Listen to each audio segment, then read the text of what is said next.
All right, welcome back to the channel. It's your boy Fanon. Great evening of fights. Ryan Garcia beats Emmanuel Tagoe in a unanimous decision, does not look impressive, and refuses to do something after the fight. Let's talk about that after this in this video.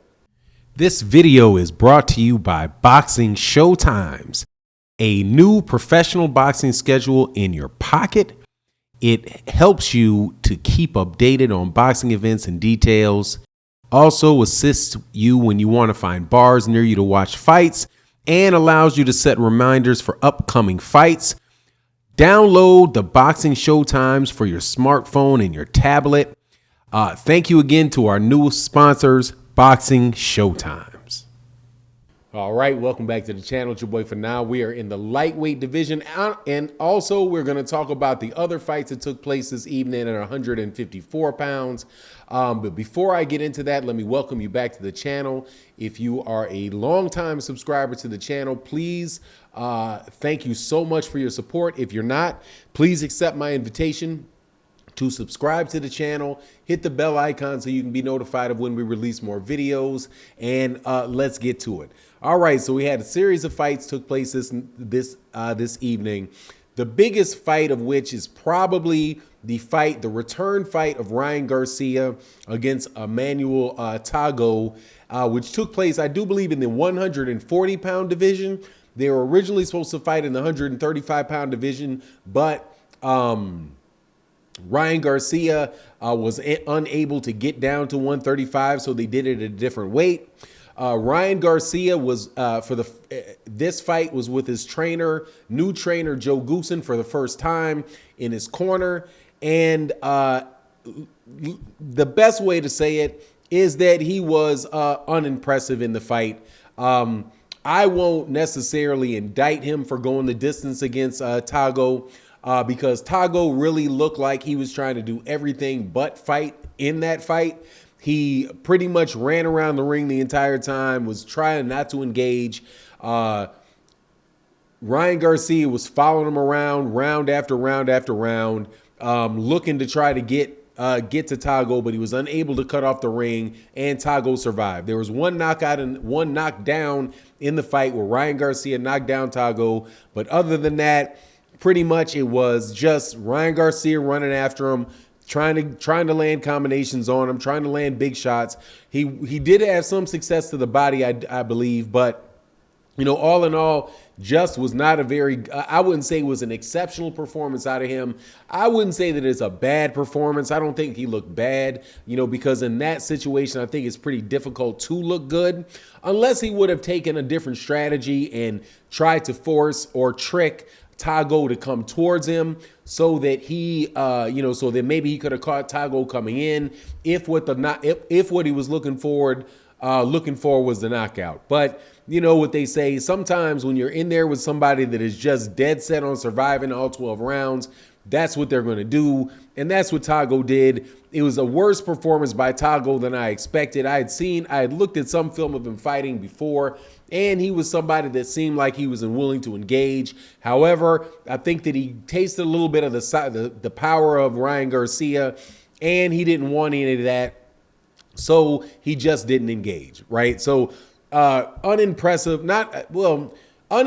performance by Ryan Garcia, but not something that I say, would mean that he's, somehow exposed as a fighter, or, that he's not as good a fighter as I thought he was before. To me, Ryan Garcia is a prospect. He remains a prospect for me, and somebody that needs to develop further in his career, figure out how, he can go about, not chasing somebody around, just following his opponent around the ring, do a better job of cutting off the ring, whether that's hooks to the body hook to the body to try to bring him back the other way, or catch him on his way out, whatever direction, either way he's going.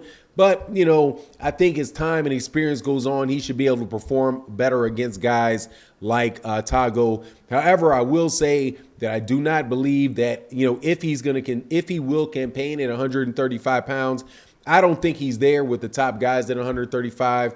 I don't think he's there with Devin Haney. Even George Kambosos at this point in time, man, I may take George Kambosos over Ryan Garcia at this point, and I'm not the biggest fan of or the biggest I I'm not all that impressed with George Kambosos yet. He did it in one fight against Teofimo Lopez. I'm waiting to see him do it again against somebody else. But if he beats Devin Haney in Australia when they fight on June 5th, okay, I'll become a believer, but not until then. But however, I still think that I may favor him over Ryan Garcia at this point in time. You know, another thing that I noticed about that fight, like about Ryan really did, you could tell that he had a lot of weight on him, and it's going to be interesting to see whether or not he's going to campaign at the 140-pound division or if he's going to campaign at the 135-pound division. Although Ryan Garcia might look like he was weighing somewhere around 150, 155 in the ring today. Definitely way over the 135-pound limit. Tagoe, for his part of it, looked like a lightweight in there, and those guys looked like they were several weight classes, apart from one another as far as the size goes. I will say this though, Ryan Garcia packed that Alamo Dome.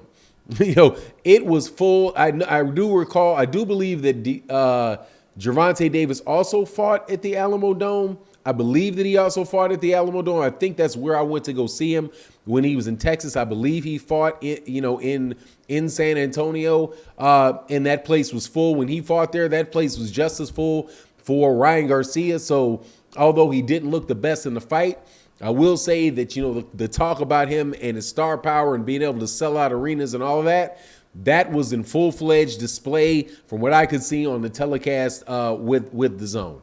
Now, after the fight took place, however, Ryan Garcia refused to call out Gervonta Davis, even though the Zone crew tried to get him to do it.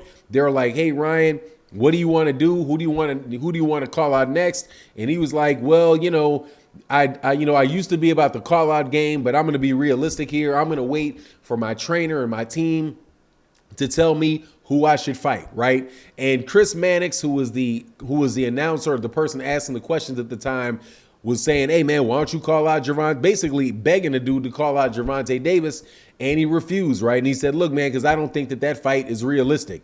Now, my question is, why isn't it realistic? Seems like a realistic fight to me. All Gervonta Davis has to get past Rolly Romero, and if you want to fight with Gervonta Tank Davis, why wouldn't you be able to get a fight with Gervonta Tank Davis?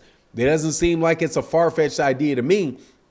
However, I will say from what I saw in the ring with him, you better not put him in there with Gervonta Davis right now, or Gervonta Davis is more likely going to beat that boy up. He's not ready. He's going to need more time. I know that he just had this 15-month layoff for, a litany of issues that he had.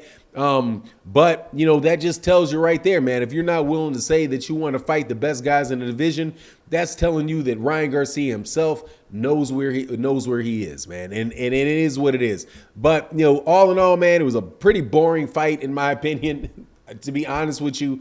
But Ryan Garcia got the win. He'll move on. He'll move on to the next. He's obviously a big draw. He'll go back. If he goes back to San Antonio again, I'm sure he'll sell out again. As far as the other fights, the night, the real big fight, the best fight of the evening really obviously was Erickson Lubin versus Fundora, where Fundora stopped Erickson Lubin refused to come out because, man, the dude's face was just a bloody mask. Talk about that in another video on the live stream. But anyway, that's my take on the circumstance. You let me know what you think in the comment section. And with that, I'm out. Peace.